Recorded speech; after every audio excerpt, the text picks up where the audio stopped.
Happy Friday, everybody. Welcome back to Apocalypse Movies and the Marvel Rewind as we are here to discuss the final episode of season 1 of Marvel What If. It's funny as we get going and we're backstage watching the intro and everything. It's for this specific show in general, it's really cool to now see all of that footage kind of pieced together. Obviously we were all asking the question of what if throughout the series, but now seeing all the footage and knowing what it's all about, it's a really, really cool concept and kind of how it all came together. And we're going to get into what episode 9 was all about, and just everything that happened in this season finale, as there was a lot of it. But I have Mr. Brian Avlicino here with me. Jacob Bartley will be joining us here in just a quick second. He's heading home from work, got stuck in a little traffic, so he'll be popping in as well. But Brian, how you doing, man? It's Friday. Hanging in there? I am. Happy Friday. You more than anyone, because I've had this week off. So you're probably a little bit more excited that it's Friday. I'm the opposite end. I'm like, no, it's Friday. That means my week off is over. You're like, thank God it's Friday. Yeah, no, I'm very happy it's Friday. Very, very happy it's Friday. It's an unusual Friday because this weekend is actually jam-packed with a lot of stuff. I mean, that's a good thing, but I don't really get like the break that weekends tend to give you. But I'm looking forward to tonight just because we get to relax, hang out, grab some dinner, and catch up on the shows that we don't have time to watch during the week anymore, which is terrible. I will fully admit this. I don't know what made me forget, but your tweet about Ted Lasso, I was like, oh my God, I completely forgot that there was an episode left. I forgot last week wasn't the season finale. So yeah, no, I'm doing the same. Yeah, no, it's hard because Gab and I have a lot of shows together, and then I watch some stuff on my own, and I have to find time to watch that on my own because Gab and I's schedules are sometimes so opposite, so we have to wait to watch stuff. And so tonight we're going to be catching up on a lot of our shows that we missed during the week, like Survivor, stuff like that, and get into that. Stardew, we're going to get to your question here in a little bit, man. We'll definitely be talking about our favorite episode of the series now that it is the finale. Hello to RD, Chuck, Stardew, I see you. Anybody else who may be watching? Hope you guys are having a good day out there. But let's get into this. Episode 9, this is what everything obviously has been building towards, right? We saw what last week's episode was all about. It was setting up this gigantic finale. And this was the Avengers episode of the season, essentially, is what we're going to be diving into. The bringing together of the Guardians of the Multiverse. And learning that all of these episodes of these what if stories weren't just simple stories. They were collections of stories that eventually led to a cataclysmic event that was Infinite Ultron. And so, yeah, the beginning of this episode, look, I think Jacob and I talked about it last week where we were wondering how, like, if this episode was going to be 40 minutes long because they had so much to do. But they, like, in the first 5 minutes, the Guardians were assembled. Yeah. I mean, like, the Watcher just went and literally just plucked them all from the universe, brought them to a pub, which love the concept of taking them to a pub. But I mean, just kind of initial thoughts before we kind of get in details, Brian. How did you like the episode? How did you kind of like how they were all plucked and brought together? Just kind of initial thoughts. These last 3 has it been kind of? It's been like what 3 kind of? Well, the party Thor episode was 7. Okay, so 2. The last 2 have been some of my favorites. I like what it did. I like where it kind of seems it could be going. And it was cool seeing these random, and I mean random, mix of Marvel characters creating creating this new Guardians of the Multiverse group. It was cool. I really dug. It's funny. I kind of feel like I went like this with it a couple times. The last 2 episodes were kind of like saving grace for me to be like, all right, sweet, I'm ready for another season. Yeah, I think I have found over the course of this year because of the MCU Disney Plus stuff that on this channel specifically, I'm the one who tends to find the positivity even in like the bad things. Like when it comes to I hype myself up to it too much. yeah, like I think even if I get hyped up on something, and even if like an episode is like okay, I'm still like I tend to like a lot more things than I do dislike, and I like and what I'm getting at is that for this season, there wasn't really an episode that I like didn't enjoy. Like I kind of enjoyed them all, and um, maybe there was one that was a little slower than others or whatever, but I think I enjoyed the ride that was What If, being that it is so new and different. As far as the opening of this episode and kind of my thoughts, Stardew said it. They did exactly what they could have done to hook someone like me right off the bat, because you're opening the episode with Captain America: The Winter Soldier and the Lemurian Star, and Yeah. instantly I'm like, "You got me. This episode's Yeah. good. It's going to be good no matter what. I don't care what happens. You got me." And then we see her in the stealth suit. What I also love is the relationship between her and Widow was set up right away, which is Yeah. extremely important to the overall arc of the episode. They're back and forth, very similar to what her and Steve had in the actual films, but twisted because she is a woman and has a little different perspective, being that she is Captain Carter and not Captain Rogers. The whole date situation was really funny. But Bernard, yeah, I was trying to remember the name, but it's like such an old school name.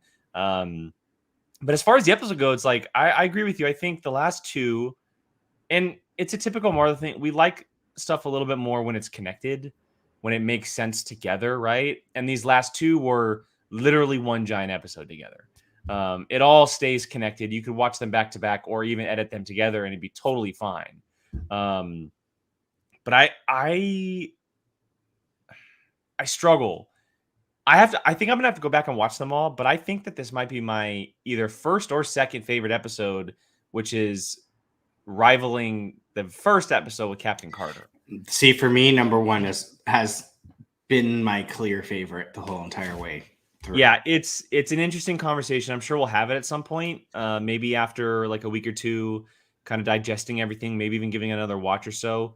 But I think the finale, like this was like the perfect like finale. It was like a big finale. Like it was a really like a season finale. This is what you want, like explosive, mind-blowing stuff that like changes the universe literally.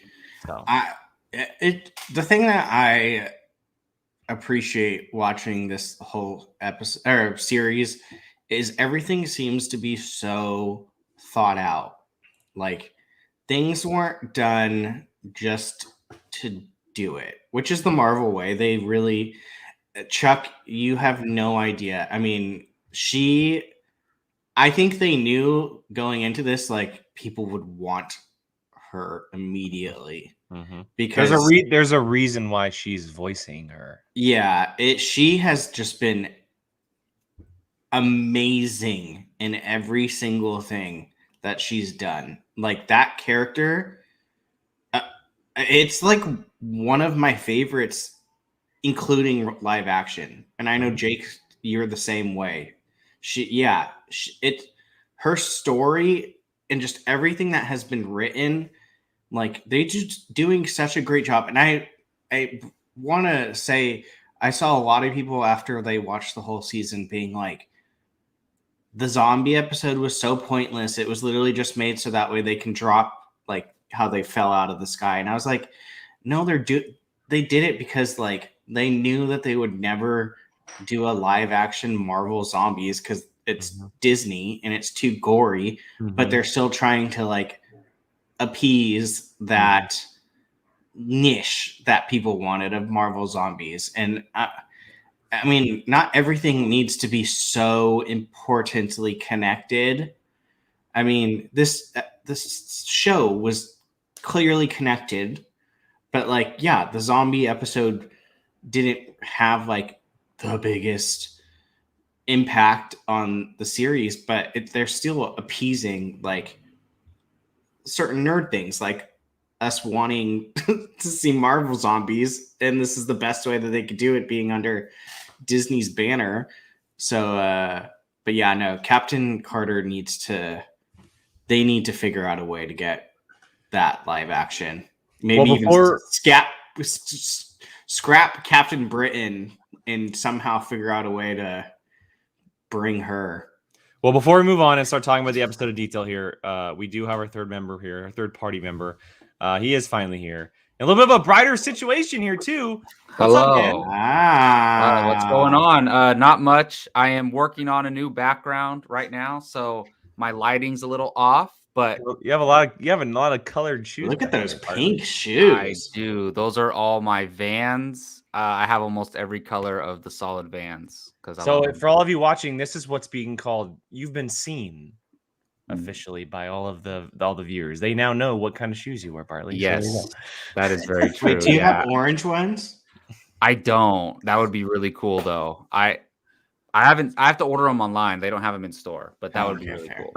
Okay, so Jacob, I'm gonna get your thoughts on the episode here in a sec, but I want to bring up a comment from RD, which I think is very important in the conversation we're gonna have. I've seen reviews and people reviewing the show that clearly don't understand the concept of the show.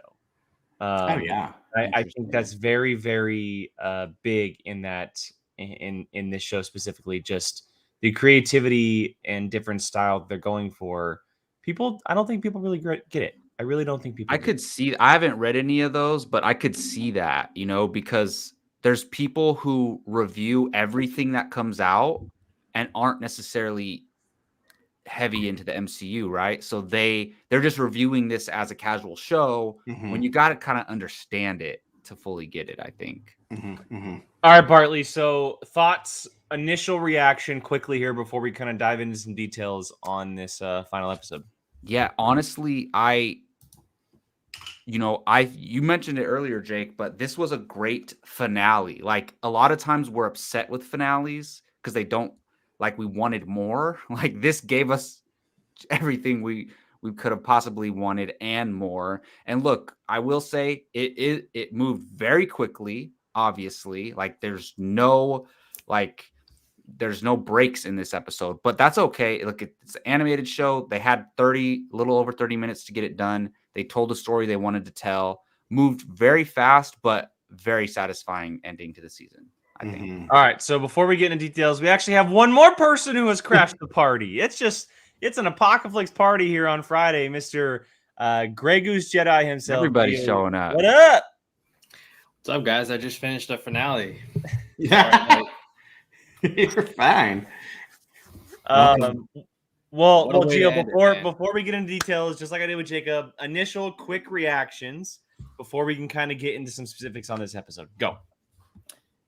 To be honest, the Marvel what ifs they weren't too high on my anticipation, but I gotta say, like overall, I was very impressed. I found myself invested into these episodes, the stories, the what ifs, and I'm actually looking forward to a season 2. I know that they're working on it, so and I thought this finale was, the Guardians of the Multiverse.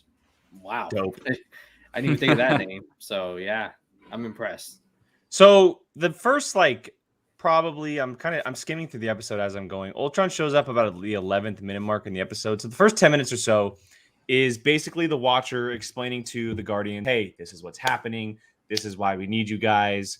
And they go together as a team, and we see them kind of put together this plan. And we don't know exactly what the plan is until we see it executed. But I wanted to ask specifically, because this character was the first time we've seen this character. How did we all feel about the inclusion of Gamora? Being that we had never seen her before and that she was just plucked from her universe and quickly introduced as, champion of Sakaar, destroyer of Thanos. She was essentially burning the gauntlet as we saw her with a Sakaar champion himself, Tony Stark, who didn't die. He didn't die for once. Interesting. He is alive here, which means maybe Planet Hulk is Planet Stark in that universe. I don't know. Maybe that'll be something we'll see in season 2. But I want to talk about Gamora specifically. How did we feel about the inclusion of her in her story, being that that was the first time we ever saw her? Brian. That was the first thing I said to you off when we talked about it on the side. And I was like, what the hell? Like, we didn't get her story. And you telling that it was COVID related. Then, I mean, whatever. You can't make everyone happy, and you can't make it like perfect. I mean, if something like that happens, oh well, so be it. But she's a badass. Yeah, I was literally about to say the suit looked freaking sweet. The Hulk on Buster. her. Yes. I loved it. I mean, whatever. Gives us something to look forward to next season. So in case you guys are wondering, maybe watchers or even Gio and Jacob, the writer of the show was obviously asked about Gamora and how come she didn't have an episode going into Guardians of the Multiverse like every other character did. It was actually because of COVID. So they had an episode planned for her, which makes me believe that there are possibly 10 episodes and not 9. And they had to cancel one because of COVID and staffing, and they couldn't get it done. And it's being pushed to season 2. So we'll see her episode in season 2. Yeah, I heard about that. That's interesting. Did you guys hear that? It starts with Tony Stark not making it back through the wormhole. Yes. In the first Avengers. Oh. That is so like I want to see that episode, but I'm not blaming them for not being able to get it done. But I'm so glad we're possibly going to get it in season 2. Yeah, so maybe anybody who's out there who's like, well, why is she involved if she didn't get an episode, or like her story? We're going to see that play out, and they're not going to drop a line of something like Destroyer of Thanos without showing us Destroyer of Thanos. Yeah. I'm still not over the fact that Vision just went through Thanos and split him in half. I audibly gasped and like when that happened, like that was... Well, especially they made it look like Thanos was about to do something badass, and then he just gets cut in half. Yeah, it was almost like a spoof, almost. I mean, not that it's a bad thing, just how quickly it happened. Well, you know what it was a callback to, right? It was a callback to Thanos wanting to split the universe in half, destroying half the population. I didn't even think about that. That's funny. That was kind of like the Easter egg. He wants to kill half the population. Let's split him right in half. Okay. Anyway, so Jacob's comment of that, like him not making it through the port. Now, like I'm really interested in it. Well, we have to wait till that comes. Let's get back on track on this episode. I did like the idea of Gamora joining this. Obviously, to start, she was brought on. One of her abilities, she clearly being able to destroy Thanos. That's a big deal. But 2, she had the Stone Crusher. She had a mechanism that destroyed the Infinity Stones, which is why essentially she was brought on. And then we later learned that it was only set for her universe, which I thought was a really cool twist. I never even thought about that because it totally makes sense. It's set for her universe's stones, not other universe's stone, because they could possibly work a little differently. But I loved her inclusion in the team. I thought she was a good choice. She brings a lot to the table, and making it even 6, or was it 7 members, I think, with Killmonger. So why not? 7. Why not? Yeah. I liked it. Strong female presence in there. Well, speaking of strong female presence, let's talk about Black Widow, because she carried over from the last episode. And we didn't see her for a little bit. She wasn't originally a Guardian, but she became a Guardian because they were set on her Earth, which she was the sole survivor of, which is crazy. She is the only human back on that planet up until the Guardians reappear.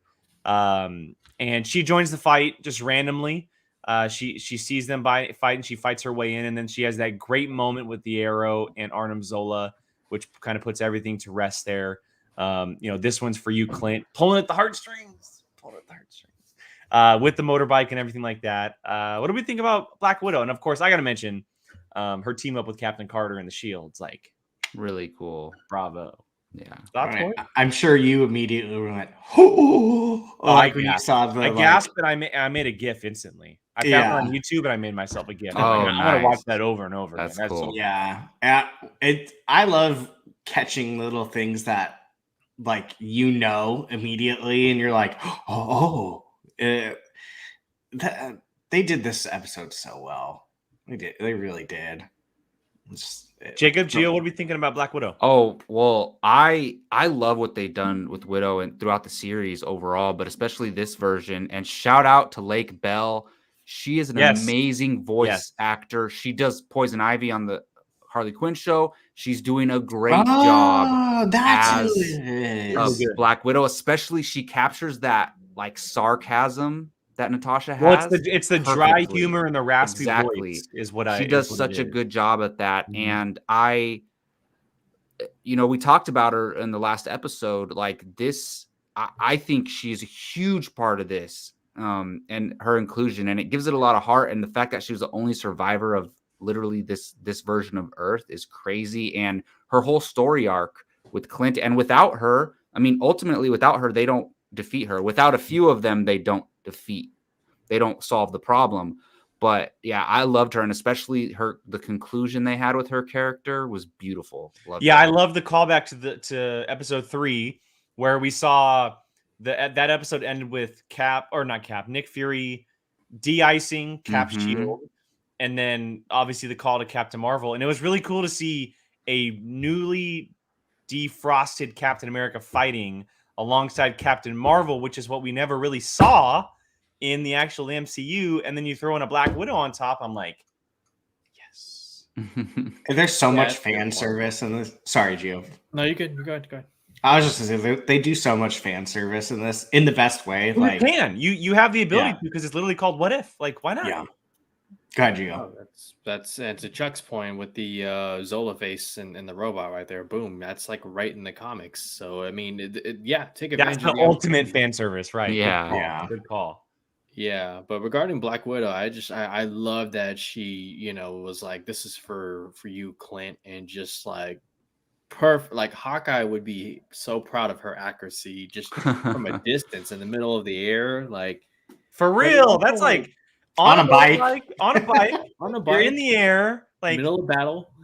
that's pretty dope. And not to mention, also on the flip side, Captain Carter here pulling a fast one and ripping Ultron's head off, essentially. Yeah. The helmet. I mean, what a great team up between those two. This has made me want Ultron back so bad. Does everyone feel Like- that way? Does it, Jacob, Gio, do you guys feel that I've way? always Yeah, I'd wanted be- Ultron back. I'd be down for a Ultron second act. Yeah, I think it's possible. I think he's got to be out there somewhere. He is the most. Well, I shouldn't say the most because there's probably others, but he is one of the most that could make sense to come back. Like, you're not grasping to find a way. Like, he's a robot. That found his way through the internet. He's Well, he's an it's- artificial intelligence, technically. Yeah. So, but he's in the internet. He's scoured. Like, you could pull off something easier than like, oh, Killmonger's back compared to like Ultron. Well, he doesn't have to come back from a grave like a physical body. It's exactly. It's And all I think digital. a lot of this show, if you really look at certain things, like it seems like they heard like a lot of complaints of things throughout the years and did little twists to make it kind of a little bit like, we heard you. Here's a little like thing to kind of like appease your dissatisfiedness with Dissatisfaction. yeah, just thank you. I couldn't. I was drawing for a word and couldn't find it. And I think that is one of the things I most appreciated about this series is, and it's not just Ultron. There's tons, if you look at it, that throughout the years of the MCU, like there were certain things that you were like, okay, like this part was a little poopy, but they're kind of like trying to make certain things better, like make you appreciate Age of Ultron a little bit more. I'm trying to think what other ones. I'm Trying to make you appreciate Tony Stark because the amount of times they killed him. even though they literally like kill him anytime you see He was him. in 5 episodes and he died in 4. I know every time. Well, he was a zombie in 1, but he also died. So Yeah, but it's just like, Tony's here. He's But gonna that die at also some point. shows, didn't most of those universes like go to crap? So Yeah. with him, come on now. Yeah, well, I mean, the Killmonger one, Killmonger just shot it or stabbed him or whatever. So that universe. Yeah, we don't really know. I mean, Killmonger took over, but that was kind of because of Tony Stark too. I mean, For trusting that's a him. good transition. Killmonger was a big part of this. Yeah. The dude is a badass. First of all, we theorized. Jacob and I talked about it the last 2 weeks that he could be the one in the Black Panther suit, and he could be brought into this somehow because we weren't sure if he was going to be like. And I love how they said it: the killer.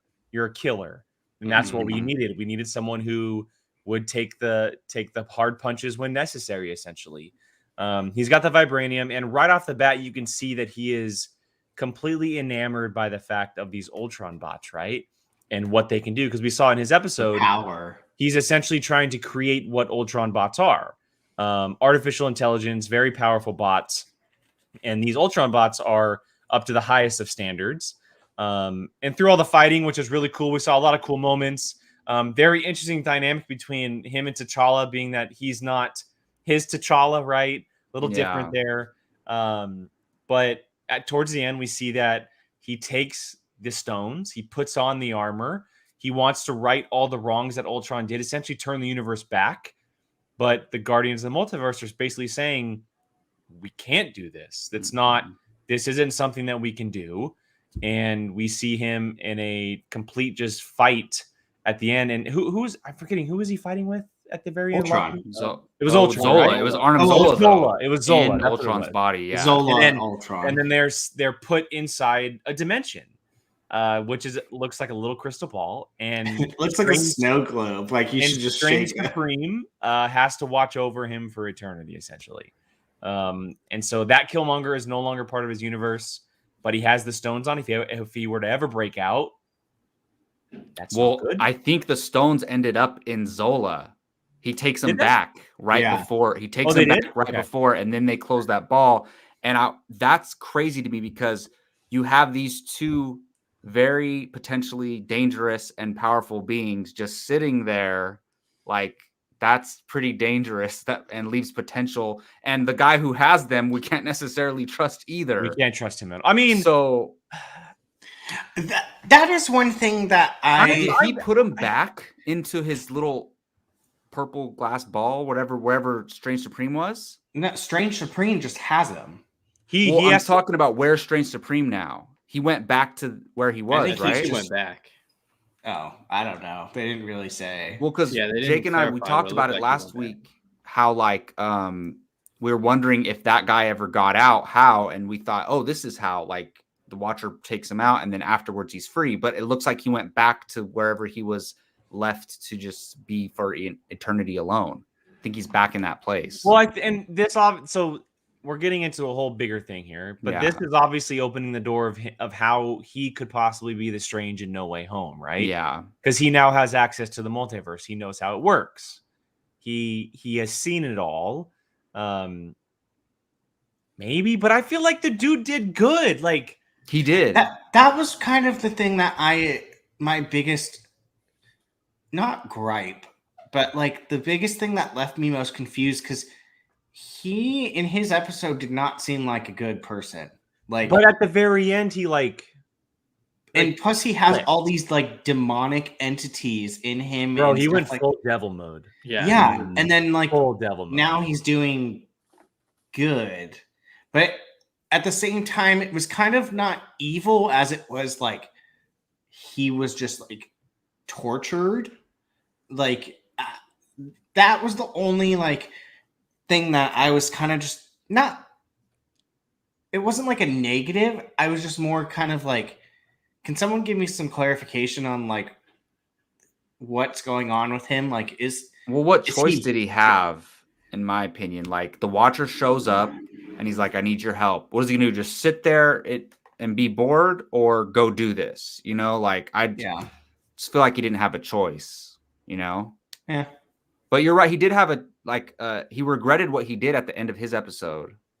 So who knows? And all the time just sitting there, who knows what he's thinking? But I still wouldn't trust him though. Yeah. Either way, he's dope though. Like, I mean, the Watcher is trusting him to watch over technically the most powerful being in the universe. That's a good point. Like that's some big trust there. I will say though, seeing him go full devil mode was pretty badass. Yeah, I love it. I love the tentacles and like all of the animation going on around his face when his eyes would light up and everything, it was so on point. I loved it.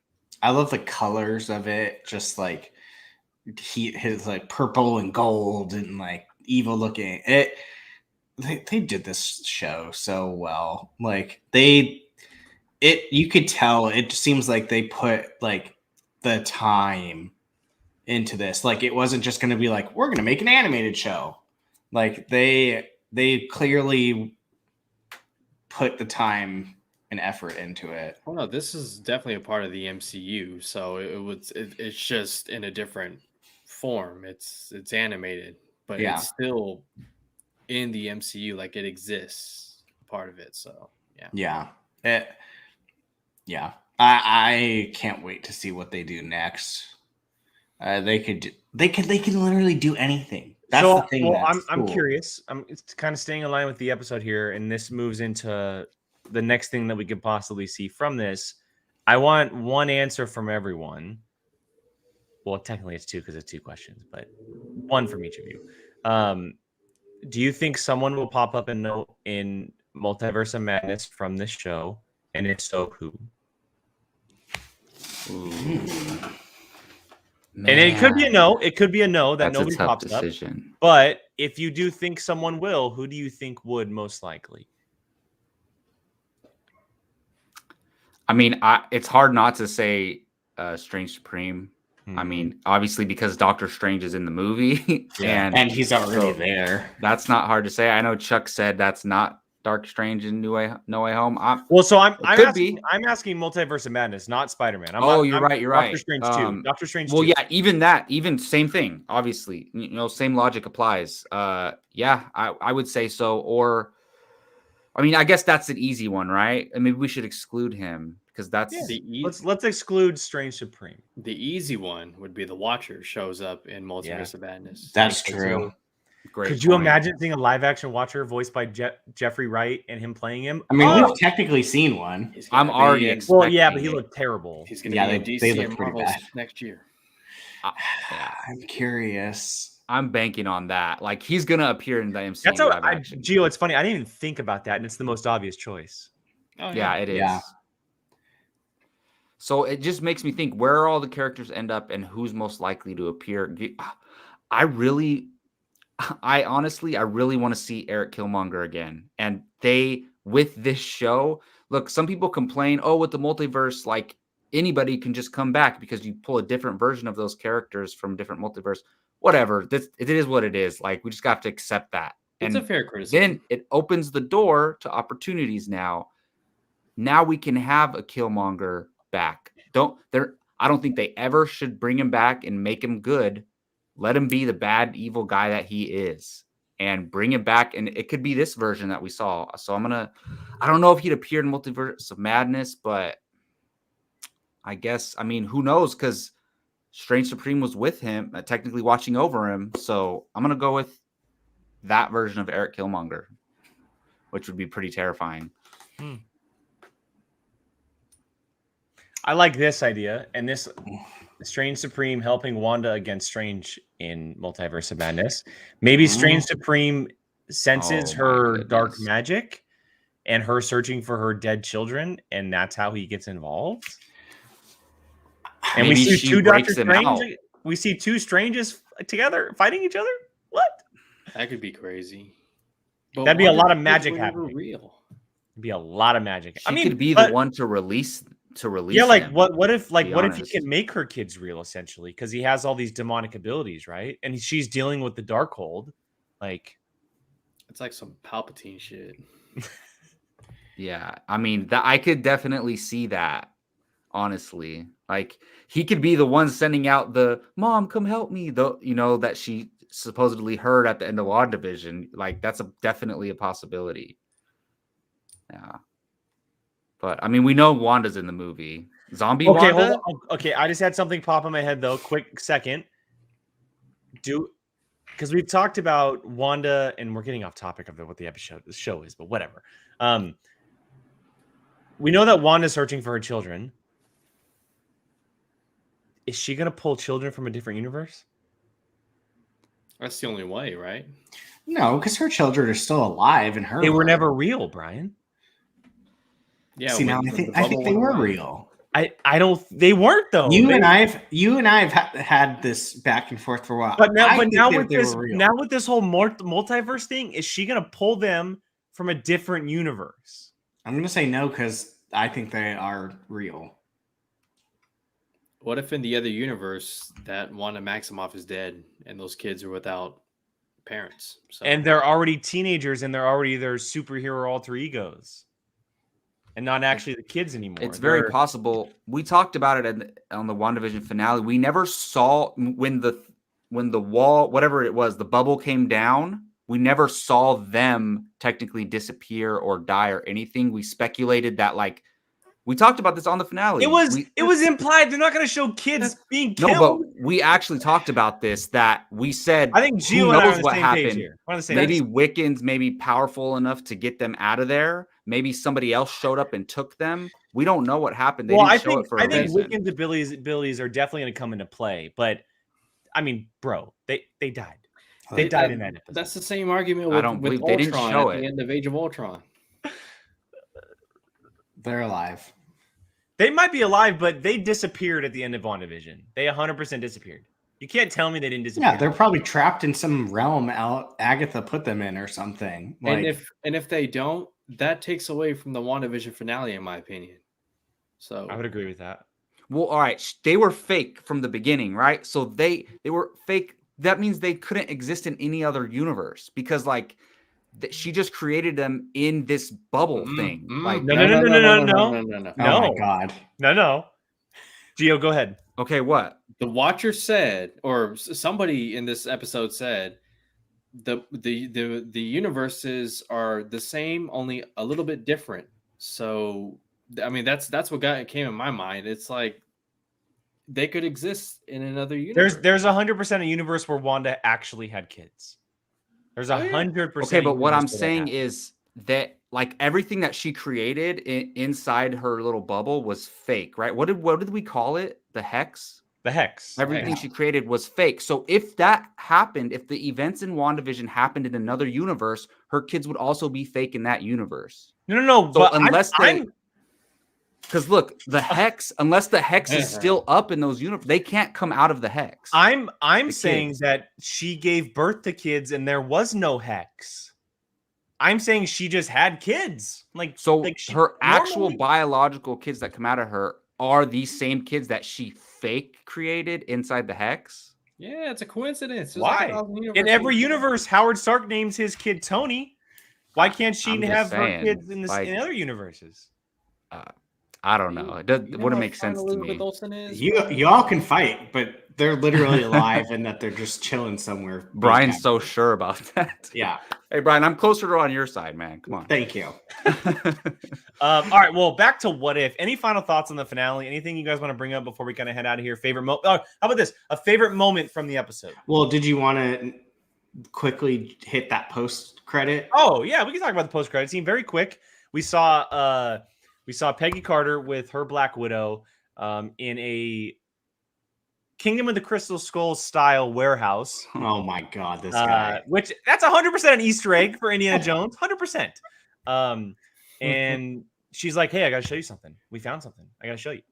And we walk up and we see this giant vault, and it is the Hydra Stomper, excuse me.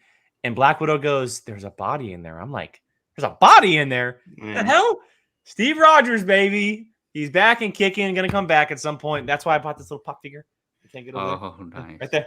We're gonna see him back. But a very quick post-credit scene alluding to Steve Rogers being alive and well inside the Stomper, and essentially maybe being iced this whole time. I'm not sure, but I think and if you notice, it kind of looked Civil War-y to how Winter Soldier was captured. I think he might be Winter Soldier-y in her universe. Kind of. well, evil yeah, now. well, probably because he died on the train.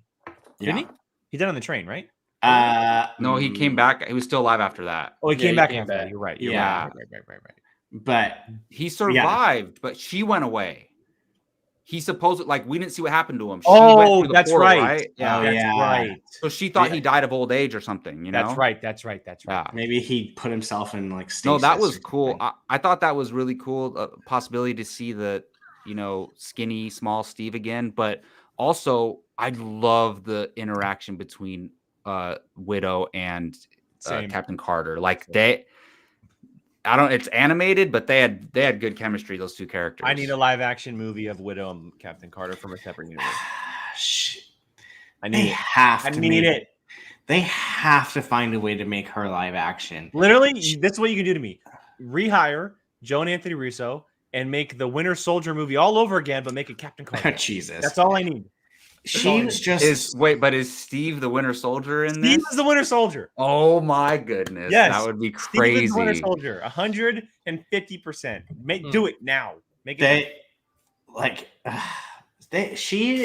I'm shocked you didn't say anything, Jake, about her and Widow fighting together with their shields. I did. Oh, did you? We talked about it earlier. I said I made a GIF. Remember? Oh. Yeah. I was thinking of something else at that point then. Man. But yeah, no, she is just so good. Her and Chris Evans, Haley Atwell, are just so perfect as those two characters. Like, it's no one else could have ever played them. Like, no one. And the fact that they're still using her in the same character but twisted, and she's still just as freaking good, leaving you wanting more. Like I said, there's a reason Haley Atwell is voicing the character. Yeah, it's just, I mean, each one that they brought back was such like a delight to have their character. Like Michael B. Jordan did his Killmonger, like that. That's There's a freaking reason awesome. why he's voicing Killmonger. And let me remind people, there's an Agent Carter show. They had 2 seasons. Yes, and it's so good. If you miss Agent Carter, go watch the shows. Season 1's really, really good. Yeah. Season 2's okay, but still enjoyable. It should have never been canceled. I wish they would revive that on Disney Plus. Go watch Agent Carter. All right, Chuck. Actually, they are. Shang-Chi will be in season 2, as well as some Eternals characters, which will be very, very cool. Oh my goodness! All right. Well, I think that's Can't that's wait. everything, gentlemen. Are we good? Everyone good? yeah, like I said, this episode left me wanting more, and that's exactly what you want to do with animated shows, especially. Is like now we're like, all right, sweet. What could they possibly do in this next season? And there's a whole lot of characters that they didn't even touch. We're going to be seeing a lot more in season 2. We will wait and see when that possibly could be. I know that Disney is having their virtual con essentially in November, so maybe some teases there. Some more information on What If Season 2. But it seems like this show's not slowing down because they have infinite stories that they could tell in future episodes. So to all of you watching, thank you guys so much. Oh, Sarju, thank you for bringing that up. Real quick.